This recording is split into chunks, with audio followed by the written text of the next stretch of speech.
This is only the beginning. This is only the beginning of these kinds of stories. Partner at Blackstone spun off private equity firm arrested and charged with stealing $95 million. In a shocking development earlier today, a highly reputable executive with a just as reputable private equity firm was arrested and charged with securities fraud. Andrew Casperson, 39, a Harvard Law School graduate, and a partner at the Park Hill Group, an advisory firm that up until last fall had been a part of the Blackstone Group and was recently spun off as Paul J. Taubman's PJT Partners, was accused of defrauding numerous institutional investors out of $95 million through fake private equity investments. The fact that you're hearing this automatically means he's not part of the club. You ever heard of this guy? Who's Andrew Casperson? JP Morgan and Chase? No. Goldman Sachs Vampire Squid? Nope. Citigroup? Nope. Bank of America? Nope. Yeah, Blackstone Group? But we don't know who this guy is. According to the Securities and Exchange Commission, Casperson invented fake financiers, set up false email addresses, and misleading domain names, all in an attempt to embezzle nearly $100 million in investor funds. According to the New York Times, one investor duped by Casperson was a charitable foundation affiliated with an unidentified New York hedge fund that had sunk nearly $25 million into the scheme. An employee at the hedge fund firm invested $400,000 with Mr. Casperson. As alleged, Casperson engaged in a brazen fraud by raising money under false pretenses and simply stealing the funds, said Andrew M. Calamari. Was he selfish and stuff too? Director of the Securities and Exchange Commission's New York office. This action amply demonstrates that even sophisticated institutional investors are not immune to financial scams. And I wonder if this unidentified New York hedge fund is one of the club members, or the club members is working there and they're getting screwed.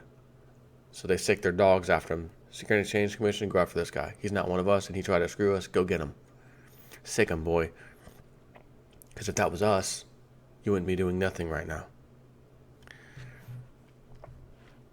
According to the charge, since at least October 2015 and continuing until the present, Casperson, a securities professional associated with a registered broker-dealer, has solicited approximately $95 million in investments from two investors, offering promissory notes issued by defendant Irving Place 3rd SPV and carrying a 15% annual interest rate.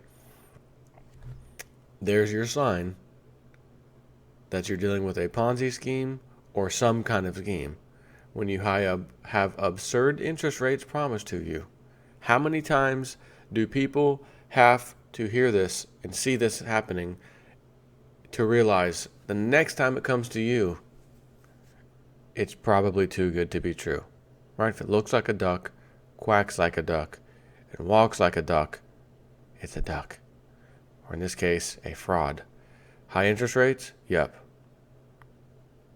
Some financial investment? Yes. That you're going to take money from me? Yes. Fraud. I don't even need to know what you're trying to sell or promise. Fraud. Those are outrageous interest rates that average people don't make. So, get the hell out of here. Irving Place III's SVP, however, is nothing more than a shell entity formed and solely owned and controlled by Casperson. It appears to have no legitimate business. By false and misleading statements, in November 2015, Casperson obtained a $25 million investment, which was wired to Irving Place 3 SPV's bank account. Casperson then simply took control of the funds for his personal use. Using false and misleading statements, Casperson has since, so far unsuccessfully, solicited and has continued to solicit at least an additional $70 million. This is something one would find in the wild east of China's brazen fraudulent boiler rooms, not at a firm located on 280 Park Avenue, right next to J.P. Morgan's Midtown headquarters.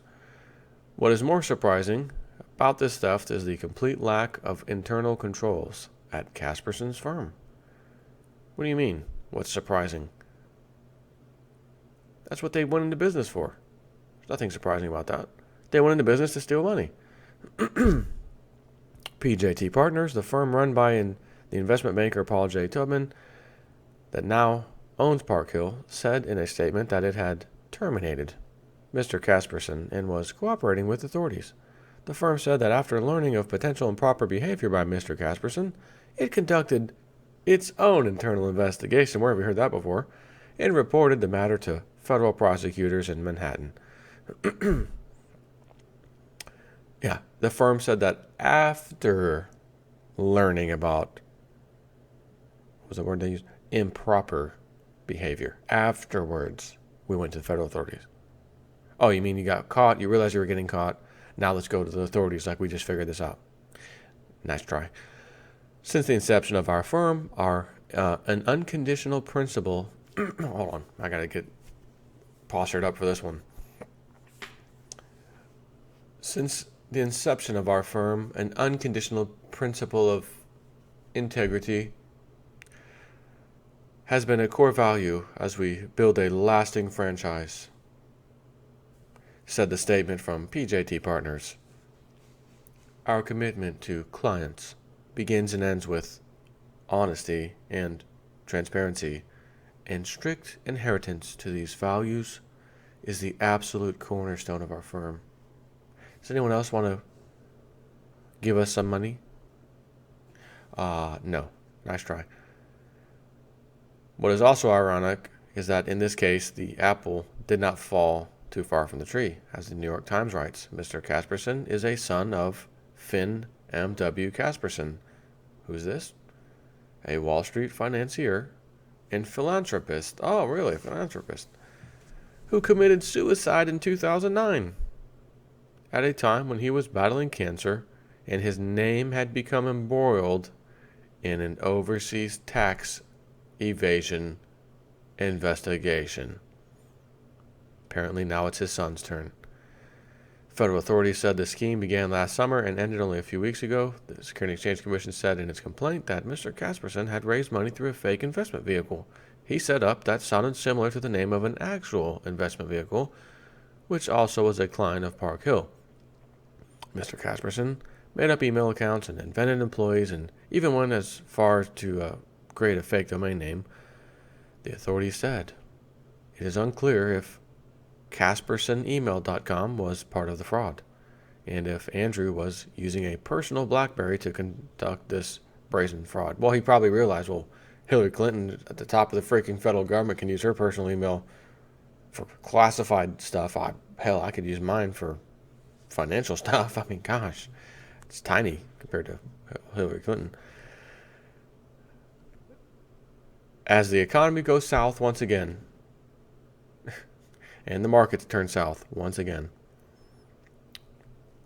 you are going to hear more and more and more of these stories. And not just in the U.S., like they mentioned China. Absolutely. You're going to definitely hear this in China. But you are definitely also going to hear it from the United States. This is one of many that will be coming, guaranteed. So all those people who invested in this would have been better off holding on to their money and stuffing it under a mattress for 0% interest while inflation devalues their investment, so to speak, even though it's tiny. The inflation is tiny compared to their investment. You'd have been better off sleeping on the money, not even buying gold and silver. You could have just sat it there and been better off than investing it. Why? Because you just lost it. So now you're going to have to file a lawsuit, hire a lawyer. Lawyer's probably going to do some kind of class action to get everybody involved who lost money. Well, this is what they've got left. He's going to go to prison, but this is what he's got left, and it's not a whole lot. So split it up amongst yourselves in the exact proportion you invested. So have fun.